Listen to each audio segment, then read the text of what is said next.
પ્રધાનજી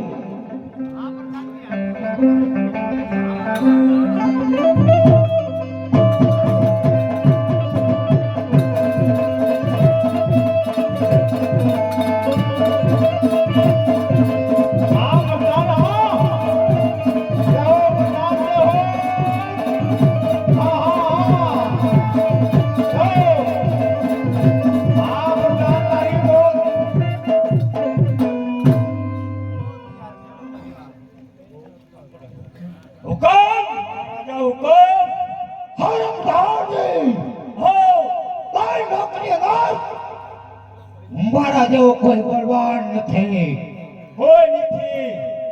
નારાયણ નારાયણ તમારા જેવો કોઈ બલવાન હોય, કોઈ ધીર ન હોય. નારાયણ નારાયણ. આવો દેવ ઋષિ નારદજી, આવો પધારો. અરે મહાબળી કંસ, તારાથી બળવાન નેપાળનો રાજા જરાસંઘ છે. શું કહો છો નારદ? હલો, એ મારાથી બળવાન હલો મોટું માથે છે. હા, અને નેપાળનો રાજા જરાસંઘ. નેપાળનો રાજા મહાબળી કંસ, જો તું ઇનારે યુદ્ધ કરીને જીતાય તો હું તને મહાબળવાન કહું. કે મારા દાદાનું રાજ મથુરાની અંદર ત્રણ યુગથી આવ્યું હોય છે. કોણ છે મારા જેવો બળવાન? જરાસંઘ. ચાલ તો જરાસંઘને જોઈ લો. હવે મજા આવશે. નારાયણ નારાયણ નારાયણ. હવે મજા આવશે. હવે કોઈ બલવાન છે જ નહીં. જરાસંઘ તમારાથી બળવાન છે. કંસ રાજા સિવાય કોઈ નથી. અમારે જોવો પડશે જરાસંઘને. જોઈ લો તમે જરાસંઘને. શબ્દાન દેવ ઋષિ વખાણ કરે એમ ન હાલે મહારાજા. આપણે જોવો પડે, તપાસવો પડે, પાણી માપવું પડે, અને આપણું પાણી મપાઈ જાય ને. લે જરા.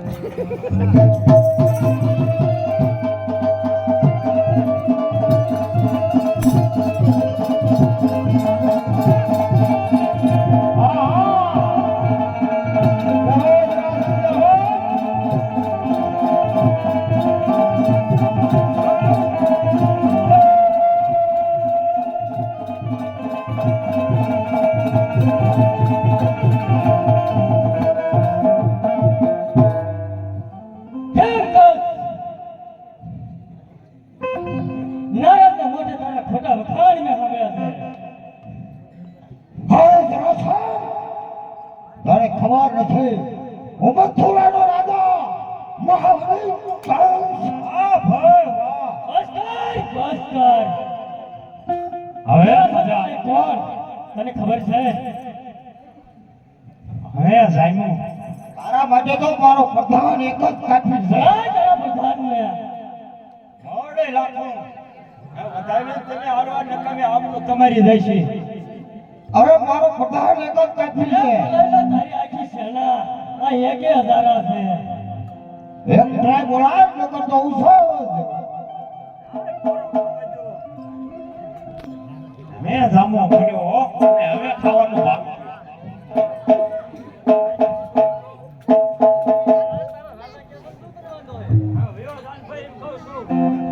બાવા છે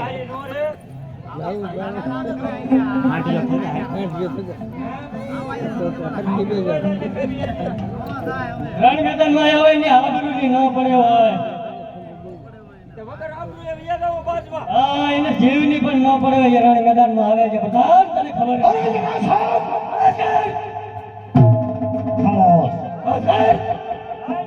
તને ખબર નથી કે મારા પ્રધાન ને પેલા ઉસુલા તારાને યુદ્ધ કરાવું છું. તું મને દેખાતો જ નથી. હવે તારા ખરજ કિસર ખાયા બધા જરાસંઘ સામે ન લડી શકે. અરે પ્રધાન તું યુદ્ધ કર, મને દેખાતો જ નથી. હવે લાંબો પડ્યો.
વસો લાખ લાખે વિશાલા શિવ વસો એક રાજા અરે જા સાહેબ તું તો એક જંગલનો રાજા છો તું શહેરનો બસો નથી તારે વાંદરાના બસાવો એવું તને લાગે છે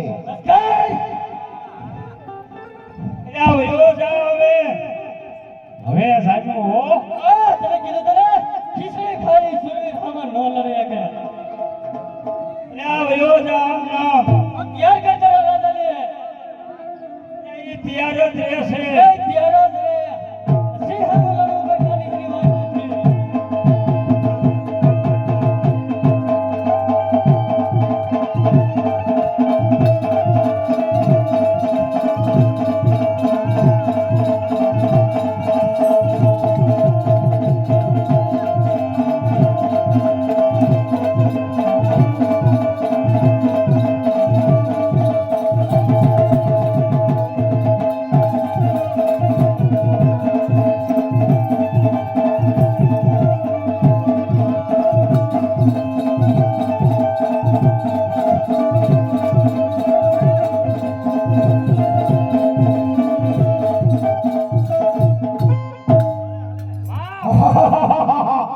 બોલાય મહારાજને વાહ મહારાજા વાહ ઓલી મસર સોળે લખ્યું જોયું ને દેવરાજ ઋષિ જોયું તમે ક્યાં ના તમારો મીણો લઈને નારાયણ નારાયણ સને બોલો કામર મહારાજા હરે પ્રધાનજી જેનું નામ છે ને એનો અવશ્ય નાશ છે હવે કોઈ દિન મૃત્યુ અરે નારાજ તને ખબર નથી કે પૃથ્વીની અંદર મારું મોત નથી હવે અમર થઈ જાશ.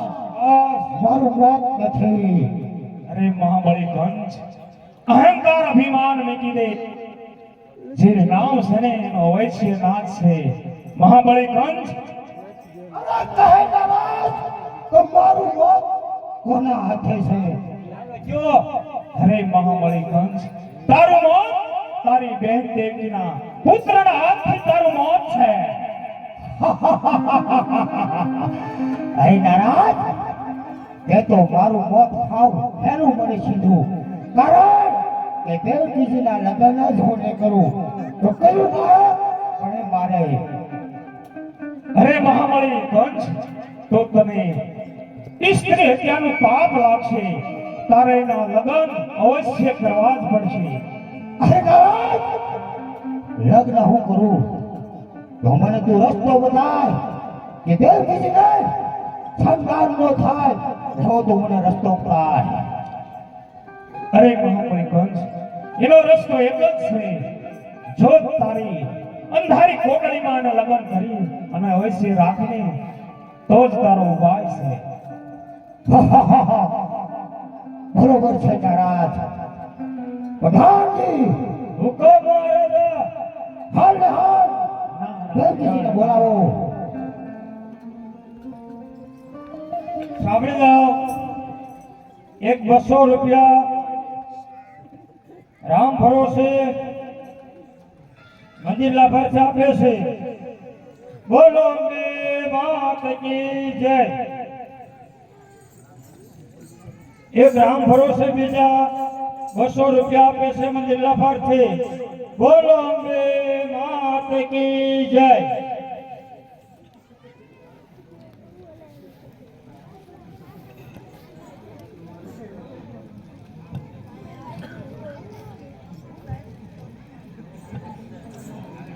અરે વીરા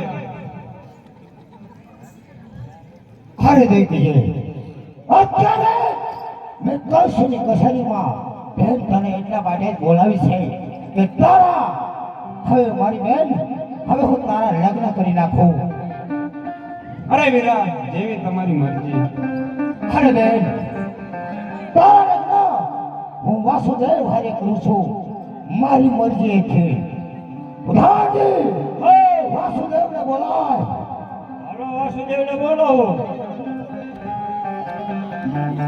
વાસુદેવ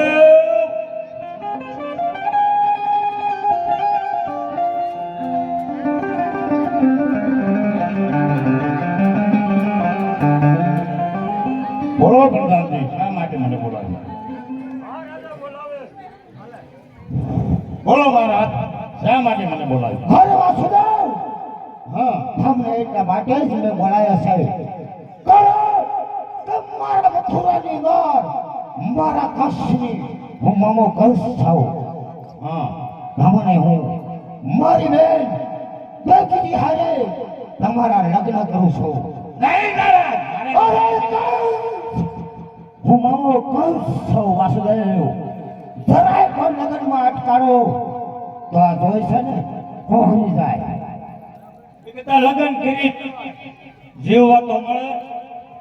અને સમજી લે વાસુદેવ, કારણ કે મારી બહેનને દેવકીજીને તું ન બતાવતો, કારણ કે તારા લગ્ન કરીશ અને આશીર્વાદ મારા આગળ આવીશ એટલે હું તારી કોટડીને દાર પૂરી દઈશ. આ તું મને વસાડા નહીં મહારાજ. હું મહાબલી કંસ છું. તે લોકની અંદર મારા જેવો કોઈ બળવાન નથી. એ કહેતા વસન આપી દો, એમાં ભલાય છે.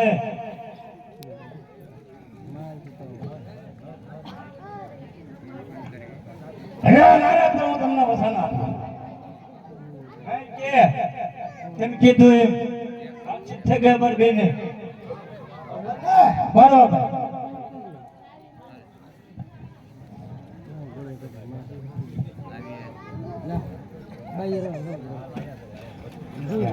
ફેરા ફરવાના છે.